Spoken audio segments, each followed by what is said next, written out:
আসসালামু আলাইকুম। বাংলাদেশের রাজনৈতিক দলগুলোকে দেখলে না আমার কাছে মনে হয় যে একদম আনকোড়া, অপরিপক্ক, অপরিণত। কারণ আপনারা খেয়াল করেন যে একটা দলের যে প্রতিটা দলের, একটা দলের না, বাংলাদেশের সবগুলো রাজনৈতিক দলের এদের অঙ্গ সংগঠন বলে কতগুলো কথা আছে। যে আহ, ছাত্র ছাত্রদের অংশ, শ্রমিকদের অংশ, এবং আপনার কৃষকদের অংশ। এই জন্য বিভিন্ন জায়গায় বিভিন্নভাবে অঙ্গ সংগঠন হিসেবে, সাপোর্ট হিসেবে তারা রাখছে। এই যে মানুষগুলোকে অঙ্গ সংগঠন ভাবে রাখছে, এটা একটা ভুল পরিকল্পনা এবং ভুল প্রসেস। এই প্রসেসে আপনার কখনো রাজনৈতিক দল সঠিকভাবে পরিচালিত হতে পারে না, অন্তত দেশের উন্নতি হতে পারে না। কি কারণে?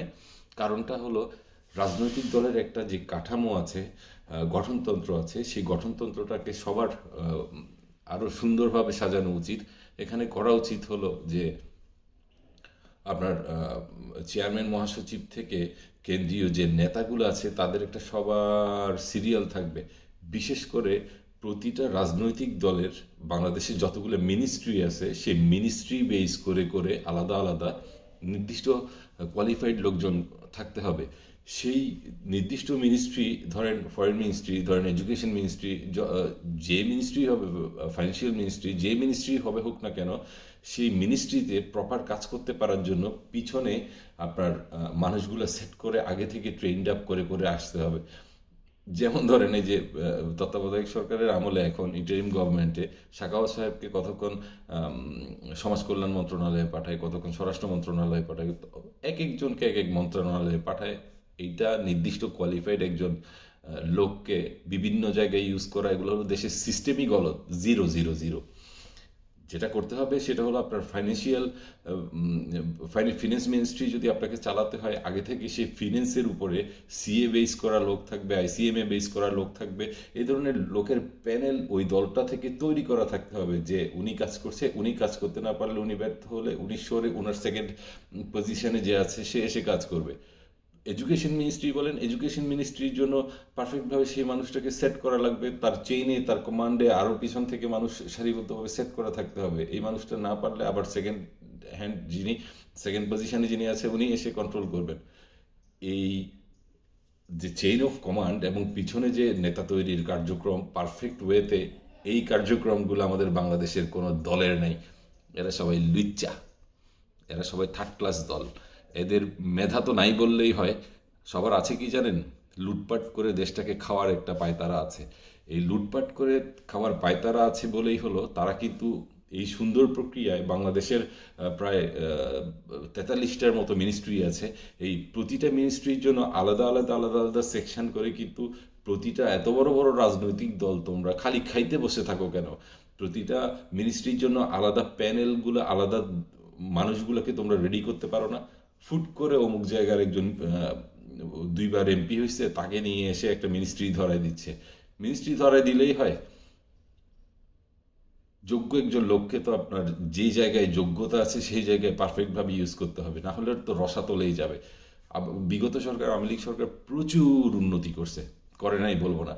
বিশাল যে ব্যর্থতাটা তাদের আমি দেখতে পাই, সে তারা হলো A2I প্রজেক্টের মাধ্যমে, আপনার যে ওয়েব পোর্টালের মাধ্যমে বাংলাদেশের সকল জনগোষ্ঠীকে অটোমেশনের মাধ্যমে যে বড় একটা ইনফ্রাস্ট্রাকচারে নিয়ে আসতে চাইছে, অনেক বড় বড় কাঠামো করছে। কিন্তু প্রান্তিক লেভেলের জনগণের সাথে এগুলো ইউজের যে কমিউনিকেশন, যে মাঝখানের যে সমন্বয়টা, সেটা করতে তারা পুরোপুরি ব্যর্থ হয়েছে। এটা আওয়ামী লীগ না, এটা বিএনপি বলেন, অন্যান্য সরকার তো কিছুই করতে পারে নাই, ফালতু যারা ছিল।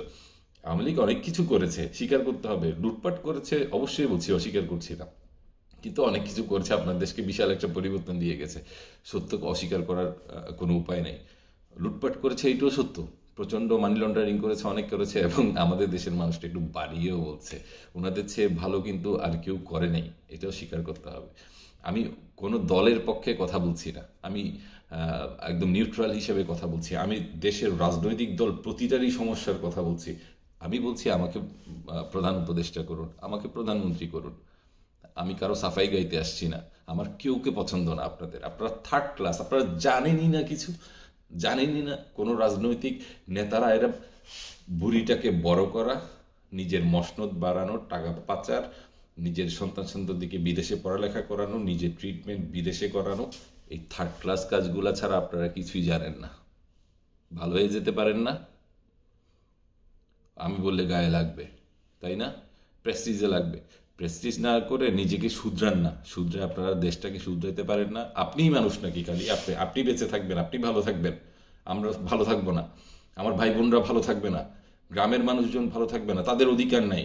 শুধু আপনাদের সব, আপনাদের বাপের দিন না দেশ এটা? আপনার 14 গোষ্ঠী কিনে নিয়েছিল আপনাদের এই দেশ। সবাই রাজনীতি করেন খালি মাল কামানোর জন্য।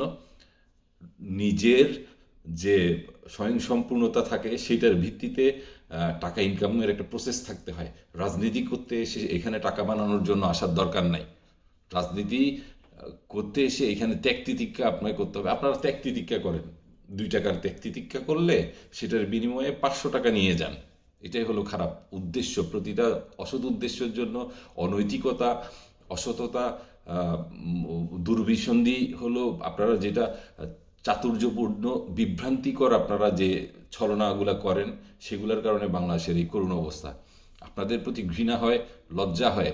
প্লিজ, আপনাদেরকে এখনও আছে সময় থাকতে আমি বলছি, আমার দেশটাকে যদি বাঁচাতে চান, আমাকে 1 মাসের জন্য সময় দিন। 1 মাস আপনাদেরকে 1 মাসে দেখাবো বাংলাদেশকে কিভাবে পরিবর্তন করতে হয়, ঠিক আছে? বাংলাদেশকে 1 মাসে দেখিয়ে যাব আপনাদেরকে যে কাঠামো করে দিব। আবার আমাকে তো মেরে ফেলতে বসে থাকবেন।